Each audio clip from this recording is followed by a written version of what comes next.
अस्सलाम वालेकुम। खालिद सैफुद्दीन आपके साथ 21 मई की कॉल लेकर हम बात करेंगे पाकिस्तान स्टॉक एक्सचेंज के लिए KC100 इंडेक्स पर।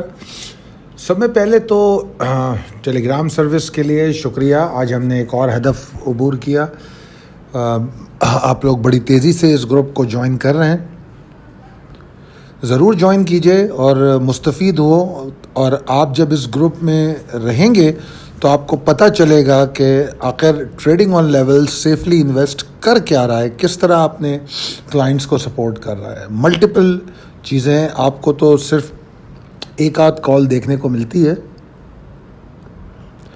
मगर क्लाइंट्स हमारे जो हैं वो तमाम कॉलों को देखने के अहल होते हैं। फिर उनको मिड डे कॉल भी दी जाती है और साथ साथ उनको स्ट्रॉन्ग पिक्स यानी कि medium to long term targets के लिए दी जाती है। आपकी मालूमात के लिए बता दूं कि हमारा लॉन्ग टर्म 4 महीने का होता है।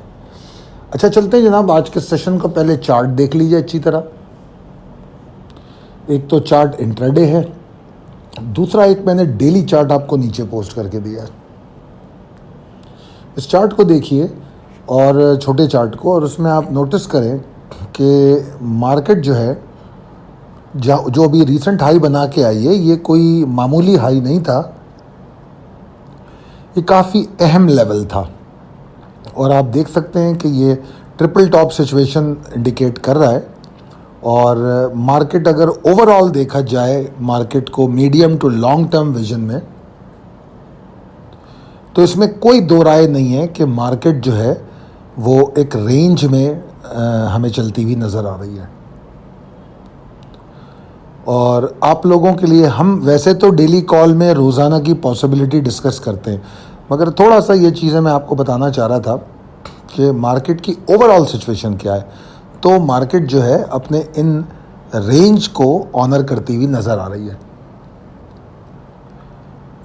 और जब मार्केट रेंज में चलती है तो मैं अक्सर आपको अपनी जो एजुकेशनल वीडियोज़ हैं और अदरवाइज़ भी इंडेक्स कॉल्स में भी मैं आप लोगों को इस बारे में बताता रहा हूँ कि जब भी मार्केट रेंज में चलती है तो इसका बड़ा वाज़ेह मतलब होता है कि मार्केट जो है बेताब है डायरेक्शन के लिए, क्योंकि ये मार्केट का मेजर ट्रेंड नहीं है। मार्केट के मेजर ट्रेंड दो ही होते हैं, बुलिश या बियरिश। जो रेंज बाउंड ट्रेंड होता है वो बेसिकली इसके बीच का टाइम होता है। और ये जो इस वक्त रेंज है ये अच्छी खासी बड़ी रेंज है। आप देखें अगर 43,500 के पास से लेके 46,000 तक, तो ये डेली ट्रेडर के लिए मैं ये सारी डिस्कशन नहीं कर रहा। ये ओवरऑल जो medium to long term market को देख रहे होते हैं उनके लिए ये रेंज है। और आपके लिए तो अगर 43,500 से ये 46 तक गई है तो तेज़ी है, ठीक ठाक तेज़ी है। मगर एटलीस्ट जब मार्केट पर इस लेवल पे आके रेजिस्ट करती है तो फिर शॉर्ट टर्म ट्रेडर को भी ये समझना चाहिए कि ठीक है थोड़ा सा नीचे माल ले लेंगे, ठीक है। एनीवेज आगे चलते हैं। तो जो आज का सेशन था इसके बारे में मैंने कहा था एक अर्ली हाइप की पॉसिबिलिटी है। और आपने अगर मार्केट में देखा हो तो प्री ओपनिंग वॉलेटिलिटी के बाद मार्केट ने वो अर्ली हाइप ली है। और 45,917 तो वो टेस्ट नहीं कर सका, मगर मैंने साथ में कहा था कि उसके नीचे भी एग्जॉस्ट हो सकता है, और ऐसा ही हुआ। 831 का हाई बना के वो एग्जॉस्ट हो गया। और फिर हमने देखा कि 12 बजे तक तो उसने बड़ी कोशिश की कि 45,726 707 को ऑनर कर ले। फिर 12 बजे के बाद वो उसके ऊपर ट्रेड नहीं कर सका। अगर आप दिए गए चार्ट में देखेंगे तो 12 बजे से लेकर समझ लीजिए 2:30 पौने 3 तक इसने इसको टेस्ट तो किया है, मगर इसके ऊपर बिल्कुल नहीं रुक सका, कोई छोटी मोटी भी पीक नहीं बना सका। और फिर एंड अप ये हुआ कि उसके नीचे आया और फिर 108 पॉइंट के नुकसान के साथ मार्केट बंद हो गई।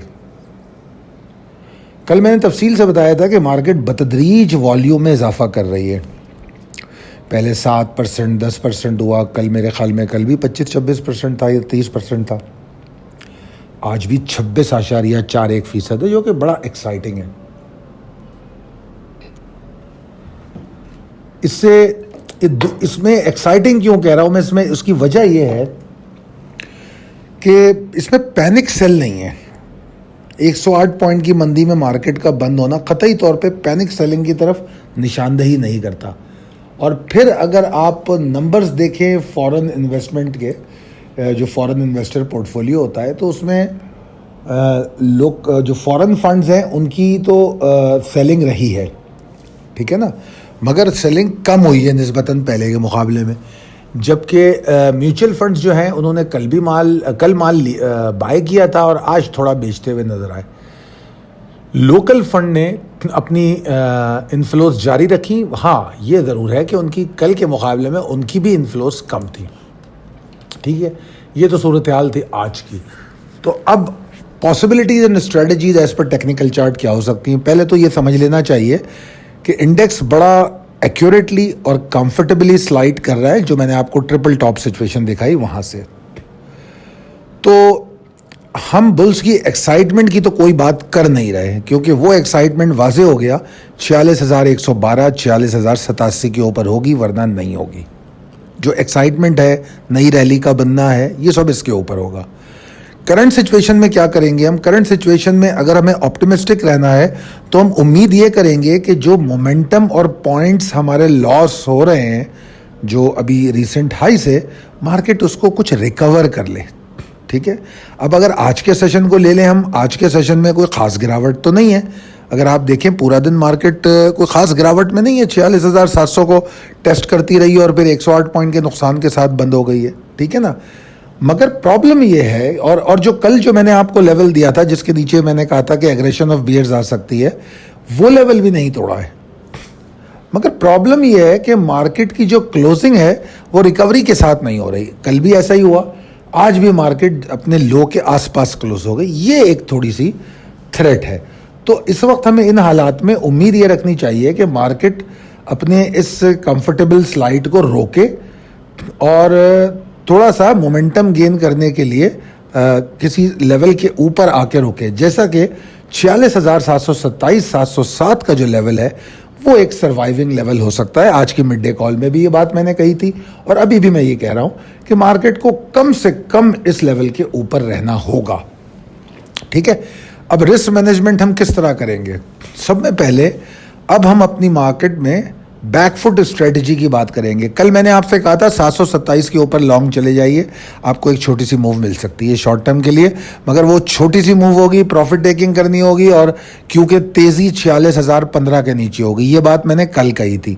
आज मैं ये कह रहा हूँ कि मुझे कल कोई अर्ली हाई पाइप नज़र नहीं आती, ठीक है। बैकफुट स्ट्रेटजी होनी चाहिए। मार्केट में एंटर ही नहीं होना चाहिए अगर मार्केट नेगेटिव नंबर्स के साथ ट्रेड करती है कल आगाज़ के साथ, ठीक है ना। प्री ओपन वॉलिटैलिटी तो कितनी अहमियत नहीं रखती, मैं हमेशा बताता हूँ। तो अगर ट्रेडिंग नेगेटिव में होती है तो ठीक है, फिर इसका मतलब है कि मज़ीद मार्केट नीचे आ सकती है, ठीक है। और जिस तरह कल मैंने कहा था 45,468, अब वो लेवल 45,450 के पास है। तो 45,450 के नीचे मार्केट ट्रेड करती है तो मुझे ऐसा लगता है कि मार्केट में थोड़ा प्रेशर बढ़ेगा, 200-300 पॉइंट मार्केट नीचे जाने की कोशिश कर सकती है। ऐसी सूरत में क्या किया जाएगा? ऐसी सूरत में यकीनी तौर पे ये किया जाएगा, दो चीज़ें होती हैं। नंबर एक ये होता है कि जो शॉर्ट टर्म ट्रेडर हैं वो जब सपोर्ट पे फ्रेश बाइंग आने लगती है तब वो अपनी एंट्रीज लेते हैं, ठीक है। और वो एंट्री रिस्की ज़रूर होती हैं मगर वो शॉर्ट टर्म गेन अच्छा देती हैं, ठीक है ना। तो उसकी जो एंट्री होती है, उसकी जो सपोर्ट होती है, उस जहाँ पे वो सपोर्ट फॉर्म कर रही है उसके नीचे जो लेवल होता है उसके नीचे स्टॉप लॉस लगा के वो एंट्री ली जाती है। ये तरीक़ेकार होता है शॉर्ट टर्म ट्रेडर्स का ऐसी सूरत में, जिसको हम बाइंग ऑन डिप कहते हैं, ठीक है जी। अच्छा, अब दूसरी ऑप्शन क्या है? दूसरी ऑप्शन ये है कि जिन आइटम से आप लोग निकले हो, एग्जिट लिए आपने, क्योंकि बहुत से आइटम ऐसे हैं जिन्होंने कल और आज तो मेरे ख्याल में 1-2 हैं, शायद ये 4 हैं, पता नहीं, मुझे याद नहीं है।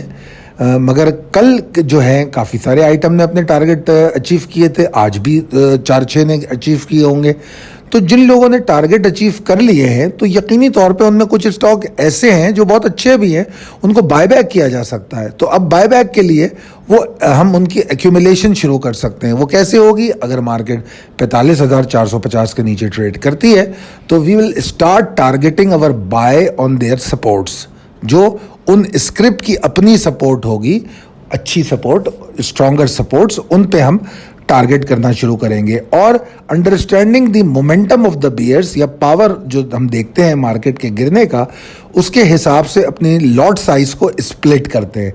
अगर मुझे 10,000 माल लेना है तो हो सकता है मैं 2-2 हज़ार में स्प्लिट करूं, मैं 3-3 हज़ार में स्प्लिट करूं, या मैं 4-4 हज़ार लूं और 1-2 हज़ार के ले लूं। डिपेंड करता है ये as per the momentum of the bears. ठीक है, तो शॉर्ट टर्म ट्रेडर्स के बारे में मैंने आपको बताया, बाइंग ऑन डिप अपॉर्चुनिटी, क्योंकि मैंने कहा ना 45,450 के नीचे अगर मार्केट जाती है तो एग्रेशन बन सकता है।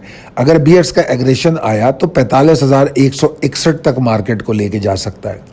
अगर 45,161 के करीब या उससे पहले मार्केट में सपोर्ट आ जाती है तो वहाँ short term long on dip हो सकती है, जिसका स्टॉप लॉस 45,161 या 45,063 के नीचे हो सकता है। वेयर एज दूसरी पॉसिबिलिटी जिसकी उम्मीद मुझे थोड़ी कम है, मगर बहरहाल मैं कोई आखिरी हरफ नहीं दे सकता, ये मार्केट है। तो अगर मार्केट कुछ एक्साइटमेंट में खुलती है तो उस सूरत में 45,727 के ऊपर मैं लॉन्ग जाऊंगा, वही लेवल जिसके पर आज मैं लॉन्ग गया था, 45,727 के ऊपर लॉन्ग जाऊंगा। और रिमेंबर दैट कल की मार्केट में अगर मार्केट 45,727 के ऊपर आती है तो उसको जांचना बड़ा ज़रूरी है, क्योंकि मार्केट चूंकि अगर नीचे से आ रही है तो 45,727 is going to play the key as a role of key resistance, मतलब इंपॉर्टेंट तरीन रेजिस्टेंस का रोल प्ले करेगा वो।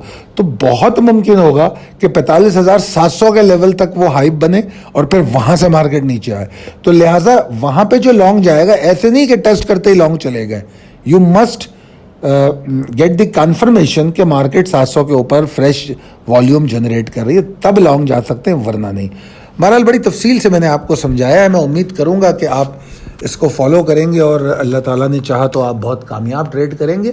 मेरी तमाम दुआएं आपके साथ हैं, अल्लाह ताला आपको बहुत कामयाब करे। मेरे और मेरी टीम के लिए दुआ गो रहिए, अल्लाह ताला आपको भी बहुत सेहतमंद रखे, अपने आसपास वालों का ख्याल रखें, अपने घर वालों का। बहुत शुक्रिया, अल्लाह हाफ़िज़।